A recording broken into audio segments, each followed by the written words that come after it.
청년 실업이 고착화되고 인구 감소로 학생 모집도 어려워지면서 지방 대학들은 생존의 위기로 몰리고 있는데요. 김일환 제주대학교 총장이 10년 뒤에는 학과의 40%가 사라질 거라며 자구책을 마련하겠다고 밝혔습니다. 조인호 기자입니다. 지난 1952년 설립된 제주 지역의 유일한 4년제 국립종합대학교인 제주대학교입니다. 최근 들어 신입생 입학 정원 2천여 명을 채우지 못하고 해마다 미달 사태를 빚어 100여 명씩 추가 모집하고 있습니다. 졸업생들의 취업률도 50%대에 머물러 70% 안팎인 수도권 대학들에 비하면 10%포인트가량 낮은 편입니다. 들어가고 싶은 기업이 있어도 제주지사가 없다거나 아니면 아예 육지에서만 회사를 다닐 수 있는 기업도 많아서 제주도에서는 취업을 하기가 유리한 환경이 아닌 것 같습니다. 특히 제주대는 섬이라는 지리적 특성 때문에 다른 지역 대학들과 통합도 할 수 없어 스스로 자구책을 마련해야 하는 상황입니다. 김일환 제주대학교 총장은 인구 소멸 시대와 함께 제주대도 사실상 소멸 위기에 처했다고 진단했습니다. 이에 따라 제주도와 함께 지역 인재를 양성하는 지역혁신중심대학 지원 사업을 추진하고 정부가 1,000억 원을 지원하는 글로컬 대학에 응모하는 등 자구책을 마련하겠다고 밝혔습니다. 제가 봤을 때 지방 대학이 50% 없어집니다. 인구 소멸로. 우리 제주대학도 앞으로 10년 뒤에는 30에서 40% 학과가 없어질 걸로 저는 예견하고 있습니다. 학생이 없습니다. 정부와 의료계의 갈등으로 의대 정원 증원은 불투명해졌지만 지역 인재 선발 비율을 2029년까지 70%로 높이는 계획에는 변함이 없다고 밝혔습니다. 지역 인재를 저는 최대한도로 많이 좀 우리가 선발을 해서 지역의 의료를 책임질 수 있도록 저는 제주대학교 의과대학과 제주대학교 의과대학 병원은 제주도 지역의 마지막 보루입니다. 김 총장은 평생 교육기관인 미래융합대학이 폐지된다는 보도는 전혀 사실이 아니라며 계약이 끝난 일부 교수도 신분을 바꿔 수업을 계속할 것이라고 밝혔습니다. MBC 뉴스 조인호입니다. 정부의 영향평가로 늦어지고 있는 제주와 중국 칭다오 신규 항로 개설 문제가 도의회 도정질문에서 도마에 올랐습니다. 최근 논란이 불거진 바가지 요금에 대해선 오영훈 지사는 업종별로 권장 가격을 제시하겠다고 밝혔습니다. 박주연 기자가 보도합니다. 도의회 마지막 도정질문에서 뜨거운 쟁점은 제주와 중국 칭다오를 잇는 신규 항로 개설 지연 문제였습니다. 김한국 의원은 제주와 중국 칭다오 신규 항로 개설에 대해 해양수산부가 전혀 다른 입장인데도 제주도가 예산을 편성하고 급하게 추진해 중국 측으로부터 손해보전금 요구까지 받고 있는 상황이라고 지적했습니다. 특히 삼다수와 제주 농산물을 수출하겠다고 해놓고 현재 화물선에 실릴 물품에는 삼다수가 없고 오리온의 용암수가 대부분이라며 항로 개설이 제주도민에게 이익이 없다고 비판했습니다. 그 안에 삼다수는 없습니다. 제로입니다. 빠른 시일에 저는 포함. 아니 왜냐하면 제가 이런 말씀 드리는 게 이 제주 칭다오 노선을 하면서 우리 제주도민에 과연 어떠한 이익이 있을까? 오영훈 지사는 용암해수도 제주에서 생산되는 제품이라며 삼다수의 수출 물동량을 확보하기 위한 대안을 마련하고 있다고 해명했습니다. 해수부가 허가를 해주지 않는 부분은 분노하고 있다며 영양평가가 마무리 단계이기 때문에 올해 상반기 내 개설에는 문제가 없다고 강조했습니다. 중국 측이 요구한 항로를 지금 순차적으로 오케이 해주고 있습니다. 그런데 우리 정부, 우리 지자체가 제안한 항로에 대해서 아직까지 승인해주고 있지 못하다는 것은 저는 이해하기 어렵다는 겁니다. 최근 축제 음식점 바가지 요금에 대해서도 우려가 쏟아졌고 오영훈 지사는 업종별 권장 가격을 도입하겠다고 밝혔습니다. 신뢰를 높이고 재방문을 유도할 수 있는 행정 지원이 뒷받침되어야 합니다. 지금은 실효성 있는 관광 정책을 통해 민생 경제를 회복할 시점입니다. 관광 관련 업종별 합리적 가격 수준을 안내하는 제주관광 권장 가격 가이드라인을 도입하겠습니다. 관광불편 신고센터에 활용한 가격 불만 신고 체계 구축이 빠른 시일 내에 이루어질 수 있도록 하겠습니다. 제주도가 최근 선포한 지속 가능하고 행복한 제주의 비전과 최상위 법정 계획인 국제자유도시 종합계획이 상충되고 있다며 조기 대선을 앞두고 국제자유도시 종합계획 폐기가 필요하다는 의견도 나왔습니다. 오영훈 지사는 우선 기초자치단체 도입에 대한 법령 개정 후 국제자유도시 계획 폐기보다는 보완 방식으로 특별법 개정에 나서겠다고 밝혔습니다. MBC 뉴스 박주연입니다. 다가오는 8월부터는 초등학생에 이어서 제주 지역의 모든 청소년들이 무료로 시내버스를 탈 수 있게 됩니다. 광역자치단체 가운데는 처음인 건데요. 4만 명이 넘는 청소년들이 혜택을 받게 될 걸로 보입니다. 이소연 기자입니다. 제주 시내 한 중학교와 버스 정류장, 수업을 마친 학생들로 북적입니다.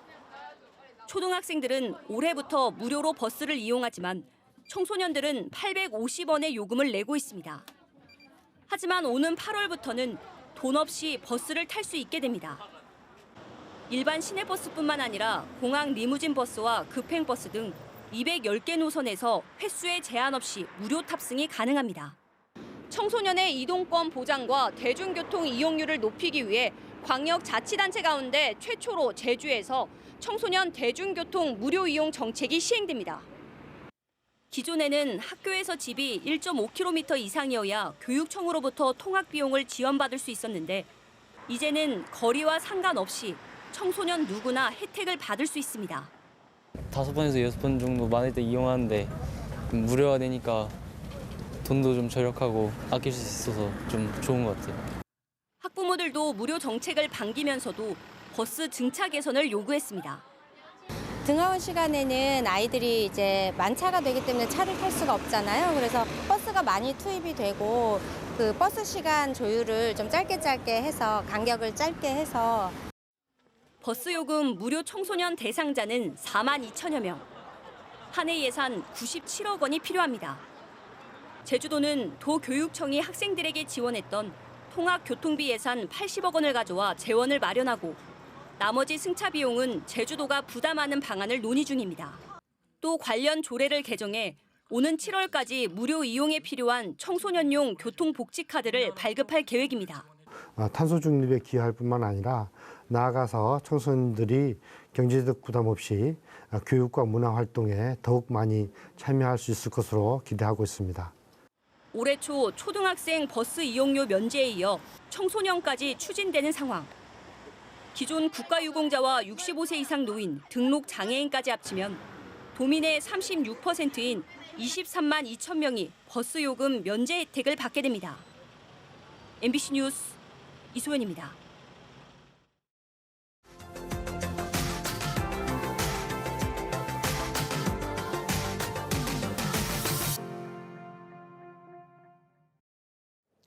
올해도 강원도에는 전역을 하는 공보위보다 새로 배치되는 공보위가 더 적다고 합니다. 보건소 운영이 불가능하다는 말까지 나오자 지자체들이 급한 대로 기간제 의사를 직접 채용하는 등 대책 마련에 나섰습니다. 원주에서 유주성 기자가 보도합니다. 횡성군 우천보건지소 문 앞에 진료 일정을 고지하는 안내문이 붙어 있습니다. 공보위가 부족해 일주일에 진료가 가능한 건 이틀뿐. 이마저도 올해 공보위 배치 결과에 따라 어떻게 될지 알 수 없습니다. 아픈데도 못 오는 경우가 있고 다른 날 좀 늦춰서 오게 되는 경우가 있는 것 같습니다. 여기가 지금 없어질지도 모른다는 얘기 듣고 어르신들이 걱정을 많이 했었습니다. 상황이 이렇다 보니 지자체들은 순회 진료에 화상 진료까지 도입해 공보위 한 명이 더 넓은 권역, 많은 환자들을 관리하도록 하고 있습니다. 네, 아버님 지난번에 작년쯤에 이제 고지혈증 약 끊었었잖아요. 네네. 끊고 지금 콜레스테롤이 좀 올라가지고. 네. 횡성에서는 안 그래도 부족한 의과 공보위가 올해 4명 전역하는데 충원도 불확실해지자 횡성군이 직접 기간제 의사 채용에 나섰습니다. 공보위만으로는 도저히 보건소 운영이 불가능하다고 판단했기 때문입니다. 5명이 9군데를 커버하기 힘드니까 우리가 또 기간제 의사를 모집해서 2명 더 모집해서 7명이서 9군데를 커버해야 되는 상황이에요. 사직한 전공의들 있잖아요. 올해는 그런 사람이나 있으니 그나마 기간제로 모집을 해보는 거죠. 지자체들이 공보위 부족으로 어려움을 겪는 건 하루 이틀 일이 아닌데 문제는 상황이 점점 악화되고 있다는 겁니다. 다음 달 2일까지 전역하는 강원도 내 공보위는 94명인데 새로 배정받은 공보위는 73명에 불과해 인원이 21명 줄어듭니다. 이 중 필수 의료를 담당하는 의과 공보위가 17명이나 줄어 의과 공보위 1명당 담당해야 할 보건지소는 늘 수밖에 없습니다. 강원 지역 의과 공보위는 2019년에 183명에서 2025년 102명까지 감소해 6년 사이 절반 가까이 급감했습니다. 아무리 진료 효율을 높인다고 해도 이런 추세라면 보건소 운영이 불가능한 지역이 늘 수밖에 없습니다. 지자체들이 의사를 고용하는 등 의료 공백에 적극적으로 대응하는 건 긍정적이지만 임시 방편에 그칠 수밖에 없어 근본적으로는 의사 공급 문제를 해결해야 한다는 목소리가 나옵니다. MBC 뉴스 유주성입니다.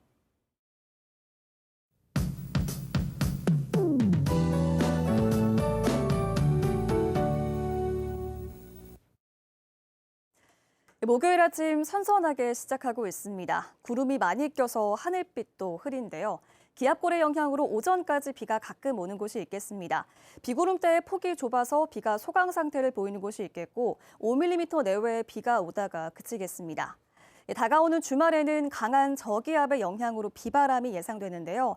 토요일에 10에서 40mm의 비가 내리겠습니다. 주말 계획에 참고하시기 바랍니다. 오늘 비가 그치고 기압골이 차차 벗어나면서 낮부터는 맑은 날씨를 보이겠고요. 미세먼지 농도는 보통 수준을 보이겠습니다. 아침 현재 기온 어제보다 조금 올랐습니다. 현재 해안 지역은 대부분 14도 보이고 있고 서부 지역 12도, 산지 성판악도 14도입니다. 낮 최고 기온은 북부 지역 20도, 동부 지역 21도, 서부 지역은 17도까지 오르겠습니다. 도서 지역은 구름 낀 날씨를 보이겠는데요. 오늘 바다에 안개가 껴서 여객선 이용객들은 안전사고에 유의하셔야겠습니다. 바다의 물결은 잔잔하게 일겠는데요. 종일 해무가 끼기 때문에 조업하는 선박들은 각별히 주의하시기 바랍니다. 이 바다 안개가 해안가로 유입되면서 해안도로에서는 가시거리가 짧아지는 곳도 있겠습니다. 주말에 세찬 봄비가 지나고 일요일에는 기온이 뚝 떨어지면서 쌀쌀해지겠습니다. 기온 변화가 큰 만큼 건강관리 잘 해주시기 바랍니다. 날씨였습니다. 지난 2월 호텔 객실에서 발생한 중국인 살인 사건과 관련해 환전상이 외국환 거래법 위반 혐의로 경찰에 입건됐습니다. 제주 서부경찰서는 피해자를 살해한 뒤 빼앗은 현금 8,500만 원을 건네받아 범인들의 계좌로 이체해준 60대 환전상을 외국환 거래법 위반 혐의로 입건했으며 환전상이 살해 사실은 몰랐던 걸로 결론냈습니다. 한편 피해자를 살해했던 30대 중국인 여성은 살인 혐의로 재판에 넘겨졌고 공범 2명은 검찰 수사를 받고 있습니다. 잠자는 여자친구를 둔기로 폭행한 40대에게 항소심에서 형량이 늘어난 징역 6년이 선고됐습니다. 광주고등법원 제주 제1형사부는 살인미수 혐의로 재판에 넘겨진 40대 남성에게 징역 5년을 선고한 1심의 형량이 낮다며 1년이 더 늘어난 징역 6년을 선고했습니다. 이 남성은 지난해 7월 자신의 집에서 여자친구가 잠꼬대로 듣기 싫은 말을 했다며 둔기로 머리를 때리고 3시간 가까이 집에 감금한 혐의로 재판에 넘겨졌습니다. 대통령 선거를 앞두고 제주경찰도 선거사범 수사상황실을 운영하며 대응 체제에 돌입했습니다. 수사상황실은 오는 6월 10일까지 63일 동안 24시간 즉시 대응 체제로 운영되며 선거 관련 상황을 감시하고 관련 신고들을 신속하게 처리합니다. 또 수사 전담반을 꾸려 첩보 수집과 단속 활동을 벌이고 딥페이크 등 온라인상에서 이루어지는 선거 범죄도 중점적으로 단속할 예정입니다. 제주국제공항이 제주에서 처음으로 위생등급제 식품안심구역으로 지정됩니다. 위생등급제 식품안심구역은 다중이용시설의 20개 이상 음식점 가운데 60% 이상의 위생 상태가 뛰어난 곳으로 지정되면 표지판 제공과 상수도 요금 감면 등의 혜택이 주어집니다. 국내에서는 인천국제공항과 KTX 서울역, 경주월드 등 26곳이 식품안심구역으로 지정돼 있습니다. 재생에너지를 100% 사용하는 아리백 시범단지가 제주에 들어섭니다. 제주도는 내년까지 370억 원을 들여 행원 풍력발전단지에서 생산되는 전력으로 그린 수소를 만들어 연료전지로 전기를 생산하는 그린 수소 생산기지를 조성합니다. 생산기지에는 전기로 물을 분해하는 수전 해설비와 수소 저장 시설, 에너지 저장 장치 등이 설치돼 수소버스 26대의 운행이 가능한 하루 최대 400kg의 그린 수소가 생산될 전망입니다. 폐배터리를 활용한 제품이 전국에서 처음으로 제주에 보급됩니다. 제주도는 올해 하반기부터 3년 동안 전기차 폐배터리를 활용한 농업용 장비 300대를 농가에 보급한다고 밝혔습니다. 보급 제품은 감귤 상자 등을 옮길 수 있는 농작물 운송 장치 등으로 농업기술원을 통해 농가에 판매나 임대되고 소형 에너지 저장 장치는 사회복지시설 등에 보급됩니다. 제주도는 농업용 장비를 시작으로 전기차 폐배터리를 활용한 제품 보급을 확대한다는 계획입니다.